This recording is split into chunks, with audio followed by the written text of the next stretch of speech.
How's it going? Tiger here.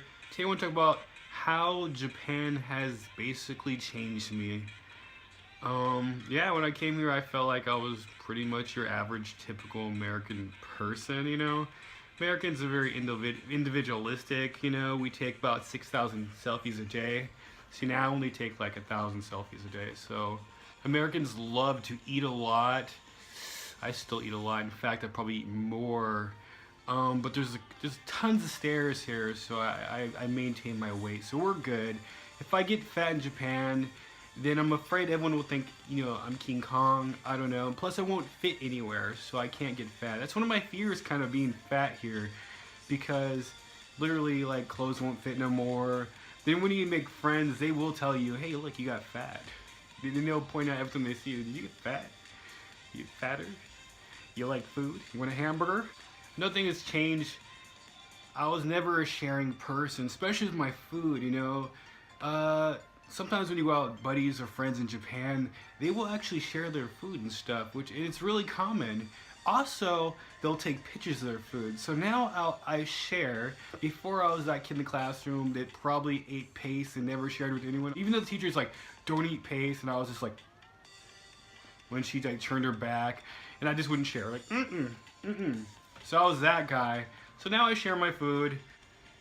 And I take pictures of food like it's sexy supermodel. I'm like, yeah, food. Yeah, more food. Give me some more. Yeah. So now I take pictures of food, which is really weird. I thought it was completely weird when I first came here. But once you like get a little more connected in society, the most popular app here is called Line. Yeah, so people will like take pictures of their food and literally like, post online, or if you have Facebook. Some Japanese now do have Facebook. Before it wasn't really popular, and it's still not very popular in Japan. Anything that's like, I feel like app or technology wise it's popular in America, that's probably not going to be very popular here. Because Japan likes to do it their own way. In America, you have to wait for certain things. For the post office, you have those long lines, especially like on Monday and stuff like that. But in Japan, I've learned a lot more patience, because you gotta wait for everything. It's amazing, like, Friday nights, you go out to like the restaurants and stuff like that. The lines are so long, but people are just chilling, just talking to their friend, just relaxing, and they accept this. And at first, I was like, "What the f?" Right? And over the course of like 5 years, now I'm just like, eh. It's like it's nothing new, and you can either choose to stay in line or not. That's all. There are certain restaurants that don't get lines. You can go to those restaurants, but the way Japan is, Japanese kind of know what's good. So if you see a huge line at a restaurant, that restaurant is good. I mean, you can see American individualism in all the things we do, like American comics. Spider-Man, he's always like, I'll do it myself. Batman's like, I work alone. You know? So like those are American comics, where manga, like, they'll make a comic book about soccer and a team, the whole team's effort into getting to a championship, right? In America, you see that a little bit. If you go like super old school, the Mighty Ducks, there you go, there's an example of it, but you don't see it very much. But in Japan, you see it in many mangas, teamwork, even Dragon Ball Z. That was like Team Z, right? It was like Goku, Vegeta, his son, anyone that was a Saiyan, yeah, Yamcha, Krillin, all of them, they're fighting against Cell, fighting against Frieza, Golden Frieza. It's group work, right? So if Goku was actually American, the show would just be called Goku. And the show would probably feature half the show of him taking selfies of himself, and probably eating tons of food, and then him just being over the top crazy, like, Batman, I only work alone. Vegeta, I don't need you. It'd be a very, very different show. Like, Cell would land, and Goku would be like, what up? Like that. Then he'd be like, Super Saiyan mode, and he'd die. Eventually he would die because, like, Goku did have his limitation at some points. He did die. He was dead during the Cell saga, and his son had to kill Cell, right? I'm still used to old school stuff, and I still do this. Even though in Japan I don't have to, okay? Like, open a door open for a girl, like when she get out of the car, pull her chair, take her coat for her, stuff like that, pay for dinner. These are things that, well, the paid for dinner is expected here, but like Japanese guys are not expected to like pull out a chair or take their coat or open a door for a girl, and a lot of times they will not. And since I'm here, I'm not expected either to do these things, but Yukiko likes that, so I do it still. So that part hasn't really changed.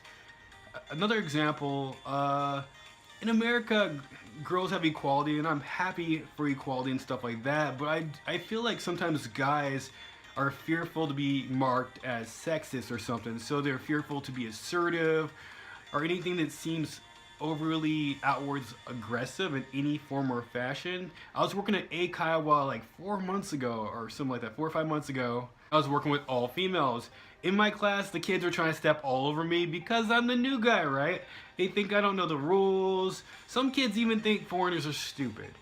So I went to like the teacher that had more experience, and I'm like, hey, look, this is what's going on. And she's like, look, you're a man, right? Man up. Go in there, be assertive, be a man. I was like, okay. So being here, I felt like it allowed me to be free to be a man, to be more assertive without feeling like someone's gonna like get upset because they feel like I'm being sexist or something, or too aggressive, or yeah. So that has changed me or freed me in some degree. I don't like public transportation. I just don't, you know. All my experiences on the bus, like I either got sick, or there was someone crazy, they want to talk trash, or the bus in itself was just dirty. So I was just like, ugh, don't like buses, don't like trains, I don't like planes because I don't like heights. But anyways, yeah, in Japan, it's very convenient, the trains here, and they're clean. People, they don't really pay attention to you beyond the fact that you're a foreigner, so maybe a quick glance at you. Oh my god, a foreigner. That's about it, because you gotta keep in mind that people in the countryside, they haven't seen foreigners sometimes. In fact, some people never seen a foreigner their whole life. Only time they've seen a foreigner is like on TV, so once they see you in reality, they're like, oh my gosh, they do exist. I thought they were aliens. So, yeah, now I take the train all the time, you know, constantly. It's like, I don't even think about it. It's like a part of my life, just like taking a car. Once I get back to America, I have a car, so I'll just hop in my car and drive where I need to go. So I'm very used to taking public transportation now, whereas America, I really despised public transportation, even though it's convenient for some people, obviously. That's it for this video. If you live in Japan, how has Japan changed you?